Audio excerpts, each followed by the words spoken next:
Өзіңе деген махаббатты үйренудің 10 жолы. Бірінші, махаббат ілімінің ең маңызды кезеңі өзін өзі айыптаудан бас тарту. Алып бара жатқан ештеңе де жоқ десек, дұрыс жасалмаған істі де өзгерту мен жөндеу өте оңай болады. Барлығы жаман деп санайтын болсаңыз, қиындық көбейе береді. Әрбір күніңіз ол жаңа күн, жаңа мүмкіндік. Екінші, біз өзімізді қорқытуды қоюымыз керек. Біздің көбіміз күңгірт ойлармен өзімізді қорқыта бастаймыз. Өйтсек, жағдай нашарлай береді ғой. Түйме дейді, түйе де ете бермеңізші. Жаман десек, жамандықтың келуі тездейді. Ауыра қалсаң, өлетіндей болу, жұмыста сөз ести қалсаң, қызметтен қуылатындай көріну, өз санаңды жігерсіздендіретін ойларға итермелей береді. Егер сіз өзіңізді өзіңіз қорқыта бастағаныңызды сезіне бастасаңыз, төңірегіңіздегі сүйкімді нәрселерден таңға жайып жасап алыңыз да, ойыңызды соған лезде аударып жіберіңіз. Ол батып бара жатқан күн болуы мүмкін, әсем яхта, раушан гүлі, тағы сондай сияқты болуы мүмкін. Осы жаттығуды ұдайы жасасаңыз, өзіңіздегі ескі әдеттерден тезірек арыласыз. Үшінші, ендігі тәсіл ол өзіңе өзің жұмсақ, шыдамды және мейірімді болу. Орен Арнольдтың мынадай сөзі бар: «Я Құдай, мен төзім туралы дұға оқимын. Оның маған тап қазір келгенін қалаймын. Төзім өте қуатты құрал. Біздің көбіміз оны тезірек келе салмады деп қиналамыз. Біз оны тез ала салғымыз келеді. Біздің күтуге төзіміміз жетпейді. Бір нәрсеге кезекке тұра қалсақ, қобалжи бастаймыз. Көлігіміз жолдағы тығынның ортасында қалса, денеміз түршіге бастайды. Біз барлық сұрақтарымызға жауапты тез ала салғымыз келеді. Сонымен бірге барлық жақсы нәрселер бізде бола салса дейміз. Төзімсіздік бұл танымға қарсылық. Біздің санамыз әсем бау-бақша деп санаңызшы. Оның аумағында өзіңе деген жек көрініштің де гүлі жайнап тұр. Кәрі ағаштың қорқыныш деген керексіз бұтағын да баяғыда шауып тастау керек еді. Осыларды алып тастасаңыз ғана сіздің бау-бақша тұрған жеріңіздің аумағы тазарып кетеді. Олардың орнына шаттық пен жайлылық дәндерін егіңіз. Бастапқыда ештеңеде өзгермегенде болуы мүмкін, бірақ ізгілік дәнін себуді тоқтатпаңыз. Сіз төзімді болсаңыз, сіздің жеріңізде жаңа жеміс ағаштары өсіп шығады. Сана жайлы да нақ осыны айтуға болады. Сіз белгілі бір ойларды егесіз, олар сіз қалаған жемістерді береді, бірақ бұған төзім керек. Келесі, біз барлығымызда қателіктерге жол береміз. Сабақ алу кезіндегі қателік қалыпты жағдай. Біздің көңіл түкпірімізде барлығы да айна қатесіз болса екен деген бір жарамсыз ой жатады. Біз жаңадан келіп тұрғанды сезіне алмай қаламыз. Бір нәрсені біліп алу үшін уақыт керек қой. Сіз бір нәрсе жасағыңыз келсе, бәрі бірдей ойдағыдай бола бермейді. Мынадай бір жаттығу бар. Екі қолыңыздың саусақтарын айқастырып, қайсы бас бармағыңыз жоғары жақта қалғанын байқаңыз. Сөйтіңізде екінші рет айқастырғанда басқа бас бармағыңызды жоғары қойыңыз да біраз ұстап тұрыңыз. Бірінші рет жасағанда сізде бір қолайсыздық болады. Ал бірнеше рет жасап, қолдарыңызды айқастырған күйі бірер сәт тоқтап қараңызшы, ештеңе өзгерді ме? Өзгермеген сияқты, сіз үйрене бастадыңыз деген сөз. Қолдарды екі түрлі айқастыруға болатынын сіз енді біле бастайсыз. Біз жаңа бір тәсілді игере бастағанымызда да солай болады. Бас жағында оны онша жақтырмаймыз, өйткені ол біздің қалыпты жағдайымызды өзгертіп, қолайсыздыққа кеп тұрады. Дегенмен, оған кішкене үйрене бастағанда, бізге ол кәдімгідей табиғи болып көріне бастайды. Біз өзімізді де бір күнде бүкіл жан жүрегімізбен сүйе алмаймыз. Бірақ күн санап жақсы көре түсеміз. Егер біз күніге өзімізге махаббат сыйлай берсек, 2-3 айда анағұрлым ілгерілеп қаламыз.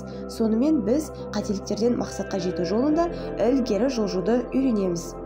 Сондықтан да оған ілтипатпен, құрметпен қарау керек. Қателіктер үшін өзіңізді жазалау қажетсіз нәрсе. Әрбір қателікті жеңіске жеткізер өмір тәжірибесі ретінде қабылдау керек. Қайталаймын, әрбір қателігіңізді жеңіске жеткізер өмірдің тәжірибесі ретінде қабылдаңыз. Көптен бері өзін жетілдірумен айналысып жүргендердің кейбіреулері неге осы кезге дейін өз мәселелеріміз шешілмеді деп таңырқайды. Біз білімімізді оған ешбір қарсылық білдірместен, одан не пайда бар деп сынамастан ылғи да толықтырып отыруымыз керек. Жаңа тәсілдерді үйрену барысында өзіңізге барынша сергек және жұмсақ болыңыз. Бау-бақшадағы арам шөпті де дер кезінде жұлып тастау жеңіл емес пе? Төртінші, біз өз санамызға мейірімді болуды үйренуіміз керек. Теріс ойлар үшін өзіміз жек көруді қояйықшы. Одан да біздің ойларымызға бүлдіруден гөрі жасампаздық тән деп ойлайық. Қолайсыз жағдайлар бола қалғанда өзімізді айыптамаңызшы. Өйткені біз осындай өмір тәжірибелерінен үлгі аламыз. Өзіңізге мейірімді болу өте маңызды. Босаңсуды да үйреніп алыңыз. Сіз қорқып немесе тартынып тұрғанда сізден қуат кете бастайды, есіңізде болсын. Өз тәнің мен миды босаңсыту үшін бірнеше минут қана кетеді. Көзді жұмып, терең дем алыңыз. Дем шығар алдында мен сені сүйемін, барлығы да тамаша деңіз. Сонда өзіңізді қаншалықты жайлы сезініп жатқаныңызды байқайсыз. Осылайша сіз өзіңізге жайсыз және қорқып өмір сүрудің ешқандай қажеттігі жоқ екенін хабарлайсыз. Күніне медитация. Мен сізге әр күні санаңызды тыныштық қалпына келтіріп, ішкі даналықты тыңдауға кеңес беремін. Медитация жасау өте қарапайым іс. Ол үшін әбден босаңсып, махаббат, тыныштық деген секілді сіз үшін маңызы бар сөздерді іштей қайталай беріңіз. Мынадай мақұлдауларды да қайталап айтуға болады. Мен өзімді сүйемін, мен өзімді кешіремін, мен өзімді кешірдім, мені кешірді. Сосын ішкі сезіну күйіңізге құлақ түріңіз. Кейбіреулер медитация жасау күрделі бір іс деп ойлайды. Медитация кезінде ойлау процесінің өзі тоқтап қалатындай көрінеді. Ондай ойлау жолы аз ғана тежелуі мүмкін. Есесіне ол еркін ағысқа көшеді. Кейбіреулер қолына қағаз қалам алып, барлық теріс ойларын жаза жүреді. Ол да мұндай ойларды босатып қоя беруге жәрдем береді. Медитацияны тұрмыстық әдетіңізге айналдыруға тырысыңыз. Оны кез келген жағдайда орындай беруге болады. Кейбіреулер тез жүгіріп бара жатып медитация жасайды. Біреулер жай серуендеу кезінде пайдаланады. Сіз өз тәсіліңізді ойлап табуыңызға болады. Ол тек өзіңізге қолайлы болғаны дұрыс. Келесі, оптимист болу. Мүмкін сіздің бір жақын адамыңыз ауру шығар. Сіз ол туралы аурудан әбден әлсіреген адам ретінде ойласаңыз, онда әділетсіздікке жол бергеніңіз. Сіз ойша ол адамды сап-сау деп санаңыз. Оған мейірім мен махаббат толқындарын жолдаңыз. Дегенмен, аурудан айығу алдымен ауырған кісінің өзіне байланысты әрине. Келесі, ендігі қадам өзіңізді мақтауды үйреніңіз. Егер сын ішкі діңгекті қиратса, мақтау оны қалыптастырады. Өзіңізге өте әсем екеніңізді айтыңыз. Бір рет қана айтып қоймай, ұдайы айтып жүріңіз. Оған кеткен уақытқа өкінбеңіз. Өзіңді өзің сүюің таяныш тапқаның. Достарыңызға барып жәрдем сұраудан арланбаңыз. Қиын кезеңде жәрдем сұрау осалдық емес, күштілік болып саналады. Тек өзіне ғана сеніп, өзіне ғана сүйене бермеген жөн. Жәрдем сұрайтын кезде өрлікті төмендету керек. Жалғыз өрмелеп, осалдығыңыз үшін ырзаланғаннан жәрдем сұраған дұрыс. Жәрдемді жаныңызды түсінетіндерден, осы проблемаларды жетік білетіндерден іздеуіңіз керек. Екінші, өз кемшіліктерің мен қиыншылықтарыңды сүйе біл.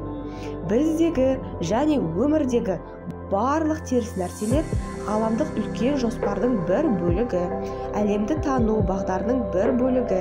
Адамзатты жаратқан ғаламдық сана бізді қателік жасағанымыз үшін немесе балаларымызға өкпелеп қалғанымыз үшін жек көре алмайды. Ғаламдық сана біздің қолымыздан келгенше тырысып жатқанымызды көргенде бізді өзінің махаббатымен қорғайды. Біздің әрбіріміз кейде қателесіміз, дұрыс таңдай жасай алмауымыз мүмкін. Ол үшін өзімізді жазалай берсек, ол біздің әдетімізге айналады және одан бас тарту қиындай береді.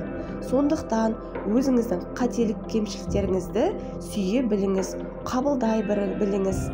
Қателесу ол заңдылық. 8-ші, өз тәніңізге қамқорлық жасаңыз. Өз тәніңе біраз уақыт тұрған тамаша бір үйге қарағандай қарап көріңізші. Ондай үйді күту де рахат әкеледі ғой. Өз тәнін жақтырмаған адам арақ пен есірткіге, болмаса тамақты көп жеуге әуестенеді. Сізде өз тәніңіз жайлы оң пікірлер болсын десеңіз, өзіңізді өзіңіз кешіріп, ашу мен ренішке рұқсат беріп, шығарып салыңыз. 9-шы, айна алдында жаттығу маңызды. Ол арқылы өзіңізге деген махаббаттан сізді не ұстап тұрғанын біліп аласыз. Айна алдында жаттығудың тәсілдері өте көп. Таңертең тұрған кезде айна алдына келесіз де айтасыз: мен саған бүгін не жасай алар екенмін? Саған не пайдалы және сені не рахаттандырады деп өзіңізден сұраңыз. Сөйтіңіз де ішкі даусыңызға құлақ түріңіз. Сол кеңестерді күні бойы басшылыққа алыңыз. Кейбіріне жауап таба алмауыңыз мүмкін. Ондай болғанда айна алдына барып, мен бәрібір сені сүйемін деп өзіңізге айтыңыз. Айна алдында тұрып кешіруді де үйренуге болады. Өзіңізді өзгелердің қателігі үшін кешіріп байқаңыз. Айнаға қарап, сөйлескіңіз келген, бірақ бетпе-бет келуге тәуекел ете алмай жүрген адаммен сөйлесуге болады. Осылайша ата-анаңызбен, бастықпен, дәрігерлермен, балалармен, жасырын сүйіктілеріңізбен сөйлесуге болады. Бетпе-бет келгенде айта алмайтын сөзді осылайша айтып алсаңыз болады. Соңынан олардан махаббат пен мақұлдау күткеніңізді айтыңыз. Өйткені сізге керегі де нақ осы. Өзіне сүйіспеншілікпен қарай алмаған адам кешіре де білмейді. Мұнда тікелей байланыс бар. Кешірмесең, сүйе алмайсың. Кешірмесең, сүйе алмайсың. Кешірмесең, сүйе алмайсың. Отбасында бір адам болса да аффирмациялармен айналыссын. Сонда жақсы жаққа қарай өзгеріс көп күттірмейді. Өмір болған соң ата-аналары балалармен сөйлеспей кететін жағдайлар да болады. Олай болған кезде мен отбасымның әрбір мүшесіне керемет, жылы, махаббат пен сенімге ашық қатынас бар деп қайталай беріңіз. Келісімге келе алмай жүрген туыстың атын атап та айна алдында аффирмация жасасаңыз болады. 10-шы, өзіңізді дәл қазір сүйіңіз. Барлығы келсе бастаған сәтті күтіп отырмаңыз. Өзіңе деген мәңгі қанағатсыздық бар болғаны әдет қана. Біз өзге адамдарды өзгерте алмаймыз, сондықтан оларды өз жайына қойыңыз. Біреуді өзгертемін деп бар қуаттан айырыласыз. Сол күштің ең болмаса жартысын өзіңізге жұмсасаңыз, сіз басқаша болып кетерсіз. Басқа біреуді өмір сүруге үйрете алмайсыз. Осыны мыңыңызға құйып алыңызшы. Басқа біреуді өмір сүруге үйрете алмайсыз. Әркім өзінің жеке жолын өтуі тиіс. Бізге тиесілі нәрсе тек өзімізді өзіміз тануымыз. Ал өзіңізге деген махаббат осы бағыттағы алғашқы қадам. Бұл өмірдің өзінен үйрену үшін келгенбіз. Ол өзіңді өзің қабылдау мен өзіңе деген махаббаттан басталады. Сіз бұл өмірге рухани өсу, басқаларға жанашырлық пен түсіністік білдіру үшін келдіңіз. Кеткен кезіңізде ақша мен автомобиль, жұмыс, таныстарды қалдырып кетесіз. Сізге шындап меншіктеліп қалатыны сүйе білу ғана, басқа ештеңе емес. Құрметті оқырманым, сізге өзіңізге деген махаббатты үйренудің 10 жолын сізге айтып өттім. Осы 10 жолды біртіндеп өзіңізге практикада қолданып, өзіңізге деген махаббатыңызды күшейтіңіз. Ең бірінші өзіңізді жақсы көріп бастасаңыз, басқаларды да өзіңіз жақсы көресіз, және басқалар да сізді шынымен де жақсы көре бастайды. Өзіңізді шынымен де жақсы көріп үйреніңізші. Каналға лайк басып, тіркеліп, қоңыраушаны басыңыз, басқа жақын адамдарыңызға таратыңыз. Қазақ тілді контентті барынша қолдайық. Назар қойып тыңдағаныңызға рахмет.